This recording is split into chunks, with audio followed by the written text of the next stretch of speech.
update. Am I the a-hole for not wanting to do Thanksgiving dinner at my parents without my wife? Original post. I, 30 male, feel stupid for even asking. My sister, 29, and my wife, 34 female, did not have the best history. Before we met, my wife was my sister's landlady, and she was renting the room at the back of my wife's house 6 years ago. She got evicted less than 4 months after moving in because my sister did not pay her rent at all. Then she was taken to court for damages that costed way more than she put down on a security deposit. My sister did end up having to pay, but basically hated my wife for this. We met after this all went down, and I went to go pick up my sister's stuff she left behind that my wife was decent enough to not have thrown out yet. We started chatting and really hit it off. Started dating. A year and a half later, she got pregnant with our son. Now we are happily married, but my sister never took it well. We weren't as close before all this, but after becoming a traitor in her eyes, we didn't talk much. She hasn't even met my son, who's 3. My parents are really trying to push for us all to have a family Thanksgiving at their place. My sister never wanted to go because I'd be there with my wife, and she didn't want to see me. My parents never pushed it before because they didn't think my sister was being fair, considering the issues she has with my wife for all things she did herself. This year they feel different though, since my sister broke up with her boyfriend of 6 years, and it's her first holiday without him. She, however, doesn't want to see my son or wife, so that's why they're asking if they be left at home. My wife doesn't have any other family, and I don't want her and my son missing out because my sister doesn't want them there. It's not a problem for me to miss out on dinner with my wife so my sister could have the company, so I'm just staying home with my own family. My sister is blowing it out of proportion because she wants me there, but I'm being an a-hole because she wants the whole family there. Parents are taking her side here because it's been a difficult year losing her boyfriend and job, so she just wants one family dinner for Thanksgiving. I get it, it's been tough for her, but I'm just having a hard time seeing how it's selfish or being inconsiderate to not want to exclude my family. Now for the top comments before reading the update. Not a hole. It's been 6 years and your sister was at fault. Time to grow up and drop the grudge. And the fact that she would hold it against your toddler is ridiculous. If she wants her whole family there, she needs to accept that your wife and child are family, whether she likes it or not. Family doesn't always get along. She needs to deal with that or not expect you there. It's how I feel too. My wife was the wronged party and she's over it now. I'm sure because my sister was the one who had to pay out of pocket, she feels differently about it. But still, like you said, it's been 6 years. Your parents have clearly babied your sister her whole life if they've allowed this to go on this long. This should have been nipped in the bud years ago. But for some reason, none of you put your foot down with her tantrums. Your responsibility is to your wife and child. End of story. If your parents are going to act this irrationally and bend to your sister's hysterics, it may be time to draw a line in the sand. This is one of those times when taking no side is actually taking a side when one party is so clearly in the wrong. For the past few years, they have told her that if she doesn't want to be around my family, then she can be excluded from family events. This is the only time they want to do whatever to make her happy because of what's been going on. Your sister and parents can't have it both ways. If parents are wanting to prioritize sister this year, then they need to commit to that.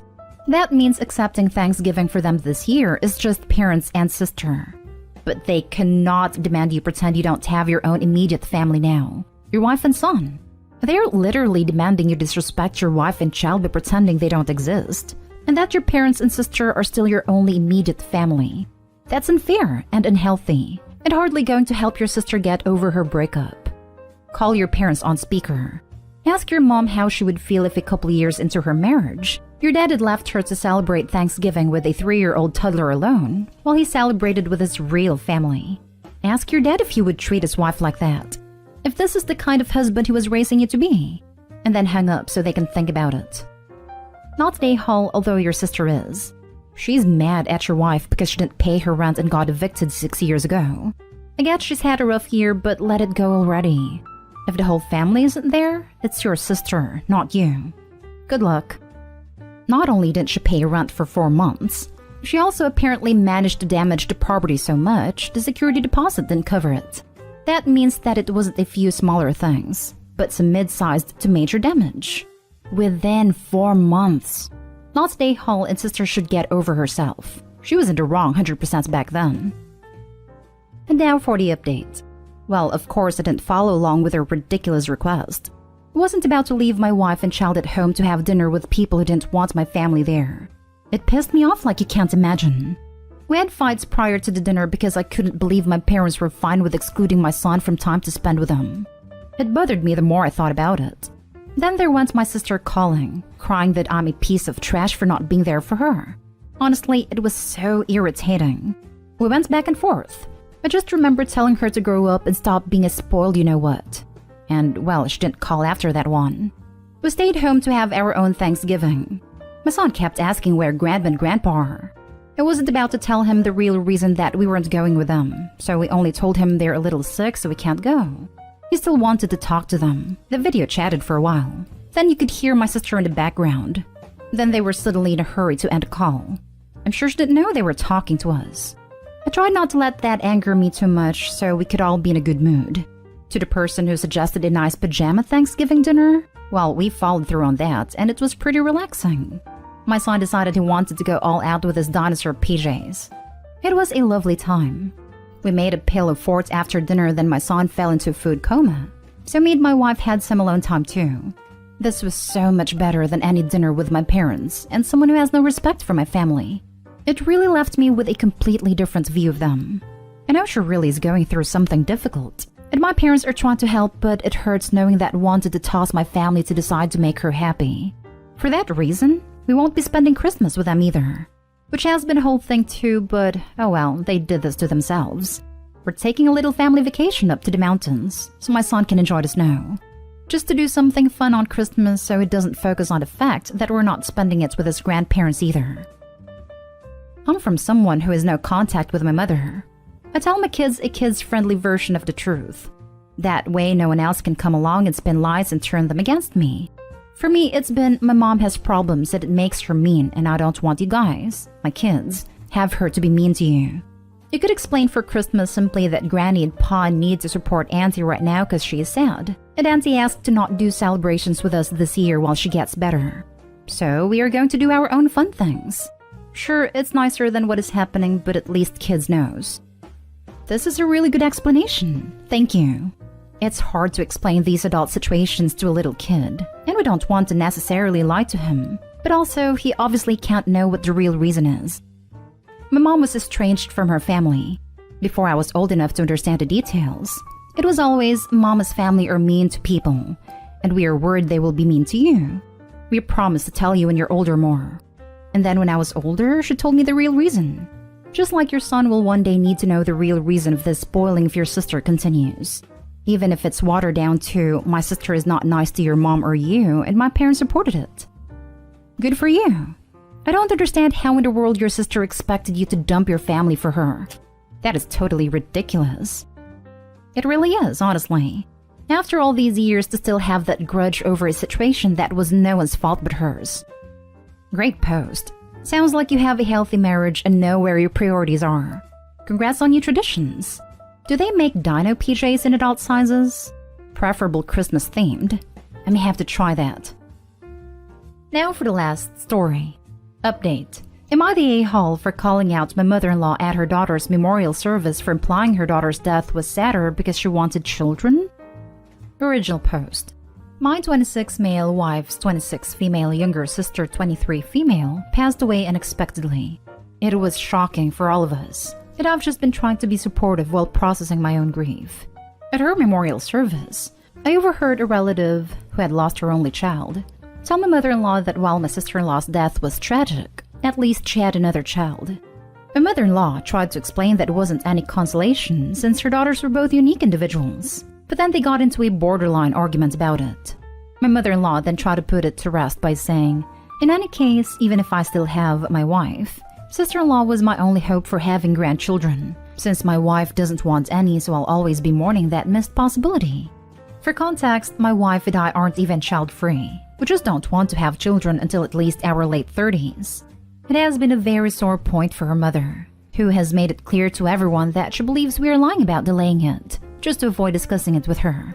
At that point, I interrupted and said it's a very insensitive thing to say about both her daughters, to reduce one's entire value to her openness towards having children, and dismiss another's value for not having children in the near future. My mother-in-law seemed to not even consider my point and was mostly just incensed about how I could even confront her at a time like this. She finally told me she's not in any state to deal with this and left. I later told my wife about it, and she said that even if I was right, that it wasn't the time to bring it up, and that she doesn't have any emotional capacity to even care about it at the moment. I feel really guilty for being responsible for creating some new drama right now, but I also think what my mother-in-law said was highly dismissive and that I had to defend my wife right there. Now for the top comments before reading the update. You're the a-hole. Your wife is right. This wasn't the time or place to have this conversation. Your mother-in-law is dealing with incomprehensible grief and isn't in a position to have perfect feelings about things. And while her comments were ugly and mean-spirited, confronting her at her daughter's memorial service was comically inappropriate. You should apologize. And mother-in-law was poked first by the dumb, well, at least you have another living child, comment. That was stupid and cruel thing to say at someone's child's funeral. So mother-in-law has the additional mitigation of trying to defend herself against that hurtful comment. Exactly. This conversation never should have happened in the first place.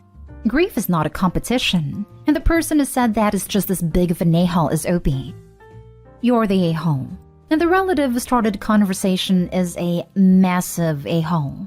Who the hell says, well, you lost one, but hey, at least you've got another. What? That's so insane. And then for you to be rude to her about your opinions and having children while she's mourning the death of her child? She is absolutely allowed to mourn the fact that she will never get grandchildren from her younger daughter. Who cares if she made some passing comment about not having grandkids? She's allowed to mourn not getting grandkids just as much as you're allowed to not have children. You should have bit your tongue. You were way out of line and so was the relative. She is absolutely allowed to mourn the fact that she will never get grandchildren from her younger daughter. Exactly. She is allowed to want grandchildren and experience grief over the very real chance she may not get to have them. That is absolutely okay. You're the a-hole. The woman had just lost a daughter, and some dumbass was arguing with her about how it shouldn't hurt. In the context of that argument, your mother-in-law was put into a position to say something in the moment she didn't mean. Then you decided to butt in, gang up on her, and call her out at her daughter's funeral? A-hole move. Incidentally, since you were eavesdropping long enough to relay the rest of the conversation, you could have intervened earlier, like when some a-hole was telling your mother-in-law she shouldn't be sad about her daughter's death. It seems pretty callous towards your mother to only get worked up when you did. And now for the update. I should probably explain why I didn't respond to any of the comments. It dawned on me immediately just how awful it was to say what I did, and that I continued thinking I could be right in some twisted way till I saw the answers here. I told my wife straight away how sorry I was for adding to her grief when it should be my duty to be by her side through it. I waited till now to apologize to mother-in-law. I told her I failed her in every way, by not standing up for her when she was told a massively insensitive thing, by misunderstanding what she actually meant, and by causing her that kind of hurt when she hadn't even began to process her mourning, and affirmed that she's the best mother both her daughters could have asked for. We cried together for some time. We talked a lot about my sister-in-law, her life, how difficult and different it's going to be. We had a frank conversation about the future. She said she was sorry how her comments might have come off as, but she really felt upset deep down because she might not get to experience being a grandmother. I didn't really know if it was the right thing to say at the time, but I told her that we both really do want kids, but we want to be richer and in better places in our careers, so we won't have to struggle with balancing parenthood with work and can spend time with them. I even told her we just started saving up for freezing embryos and are hoping to get it done next year. She seemed to be genuinely convinced and comforted and said she's happy we had that talk. I'm really grateful for the sub. Without it, I would have probably just sat on my crappy opinions indefinitely until people forgot about it. I wish I didn't need to be told what an a-hole I was. It takes a massive amount of self-awareness to not only realize you were wrong, but also to own up to it with no excuses to the people that you hurt. It sounds like your mother-in-law was comforted by hearing that you and your wife had plans in the future for having kids. I know we are strangers, but damn, I'm proud of you, Opie. I agree. It sounds like the whole ordeal may actually end up strengthening Opie's relationship with mother-in-law, which is probably good for both of them given the circumstances. Also, it sounds like mother-in-law having hope for grandkids again might help at least relieve a small amount of the massive grief she is facing. So happy you recognized and apologized for your poor behavior. Fingers crossed that all goes well for you and your wife on your future fertility journey. Also, very sorry for the loss of your sister-in-law, but thankful that your family's coming together to support one another. OP, this is just really impressive. Thank you for being honest and present for your mother-in-law and your family, and coming back and updating the sub. I am sorry for your family's loss and hope you can all continue to heal and grow together.